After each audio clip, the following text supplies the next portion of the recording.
नमस्कार, मैं डॉक्टर उमा कुमारी एल.एन.टी. कॉलेज से आज इतिहास के एक टॉपिक के साथ आप लोग के समक्ष हूँ।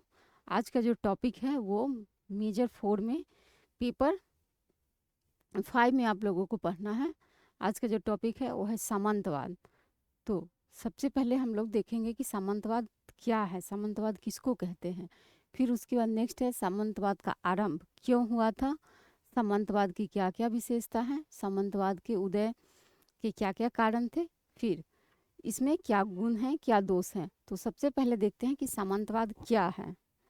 तो जिस शासन व्यवस्था में राज्य की भूमि बड़े जमींदारों के अधिकारों के अधिकार या हक में रहती है उसे सामंतवाद कहते हैं। सामंतवाद एक व्यवस्था है। जैसे सामंतवाद क्या है, तो सामंतवाद एक ऐसी व्यवस्था थी जो बड़े बड़े जमींदारों के अधिकार में हक में रहती थी, उसे सामंतवाद कहते थे। जिस शासन व्यवस्था में भूमि के अलग अलग जमीन के टुकड़े को अलग अलग जगह पे लोगों को उसका मालिक बना दिया जाता था। यह एक प्रणाली थी जिसके अंतर्गत आकाशीय व्यक्तियों द्वारा राजनीतिक शक्ति का प्रयोग किया जाता था। सामंतवाद में सामंतों की कई श्रेणियां थी जिनके शीर्ष स्थान पर राज्य एवं निचले स्थान पर दास या किसान हुआ करते थे। इसी क्रम में राजा के नीचे विभिन्न कोटि में सामंतवाद होते थे जो असल में स्थानीय लोगों के संगठन हुआ करता था। सामंतवाद के अंतर्गत राजा को समस्त भूमि का स्वामी माना जाता था।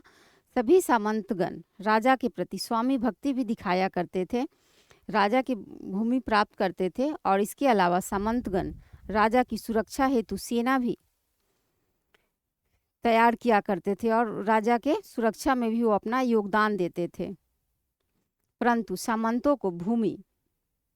सामंतवाद के अंतर्गत राजा समस्त भूमि का स्वामी माना जाता था।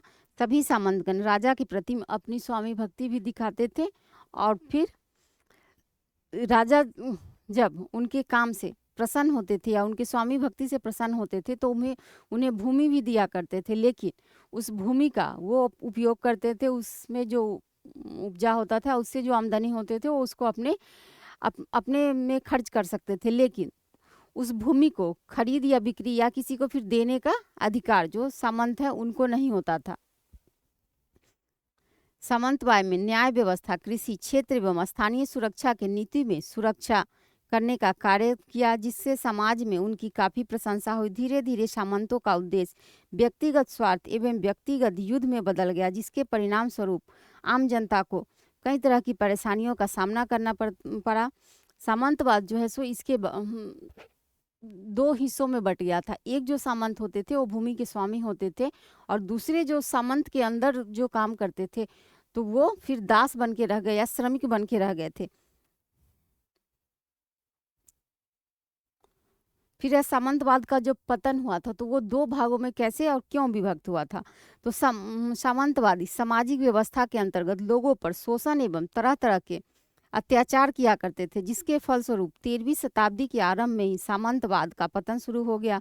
सामंतवाद एक ऐसी सामाजिक व्यवस्था प्रणाली थी जिसमें सत्ता एवं अधिकारों का नियंत्रण केवल कुछ ही लोगों के पास होता था और उनमें अधिकतर लोग सामंत वर्ग ही हुआ करते थे और कुछ लोग जो बच जाते थे उनको दास या फिर श्रमिक वर्ग श्रमिक ही बन के रह जाते थे। फिर है इसमें नेक्स्ट जो सामंतवाद की क्या क्या विशेषता थी। जो सामंतवाद जो लागू हुआ 13वीं शताब्दी ईसा पूर्व के समय, तो उसमें इसकी क्या क्या विशेषता थी। सामंतवादी व्यवस्था के अंतर्गत राजा के अधीनस्थ छोटे छोटे सामंत हुआ करते थे जिनकी अधीनता में सारा कृषक वर्ग कार्य किया करते थे। सामंतों के पास जागीरें होती थी जिन्हें वे कृषक वर्ग के लोगों को प्रदान करते थे। साथ ही सामंतों को कृषक के क्षेत्र में न्याय अधिकार भी प्राप्त थे, जिसके कारण सामंत अपने क्षेत्र में निरंकुश शासक भी मानते थे। सामंत में दास प्रथा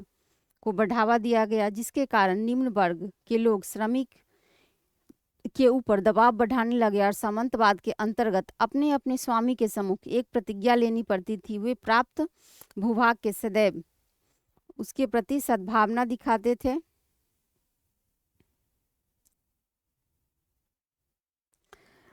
फिर नेक्स्ट टॉपिक है इसका सामंतवाद के अंतर्गत 2 वर्गों में विभाजित हो गया था, जिसमें एक ओर तो भूमिपति वर्ग थे और दूसरी ओर निर्धन कृषक लोग हुआ करते थे। जो भूमिपति लोग कृषक वर्ग के लोगों का शोषण किया करते थे, जिससे कृषक दास वर्ग जीवन में बहुत प्रभावी हुआ था। अब नेक्स्ट है सामंतवाद के उदय के क्या क्या कारण थे। सामंतवाद के उदय का मुख्य कारण सुरक्षा व्यवस्था एवं शांति व्यवस्था को बनाए रखना था, परंतु जिन कारण से सामंत प्रणाली को स्थापित किया गया था उन्हीं कारणों में सामंतवाद का पतन हो गया। दरअसल सामंतवाद ने समाज में अराजकता को बढ़ावा दिया था, जिसके कारण जनता का शोषण एवं उत्पीड़न हुआ था। जिस सामंतवाद की व्यवस्था लोगों को सुरक्षा प्रदान करने के लिए किया गया था, उसी में बहुत सारे दोष उत्पन्न हो गए थे। जो सामंतवाद के अधिकार में ज़्यादा भूमि होता था, वो जो निम्न वर्ग के होते थे उन पर अपना अधिकार जमाने लगे और उनका शोषण करना स्टार्ट कर दिए थे। तो सामंतवाद के कुछ गुण भी थे और इसके फिर कुछ दोष भी थे।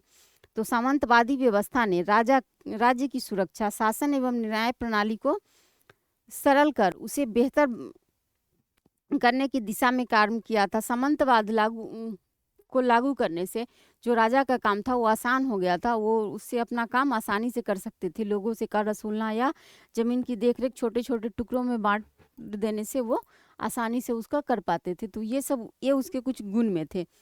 फिर नेक्स्ट इसका गुण है पूरे यूरोप में शांति व्यवस्था बनाए रखने के लिए सामंती प्रथा बेहद महत्वपूर्ण योगदान था।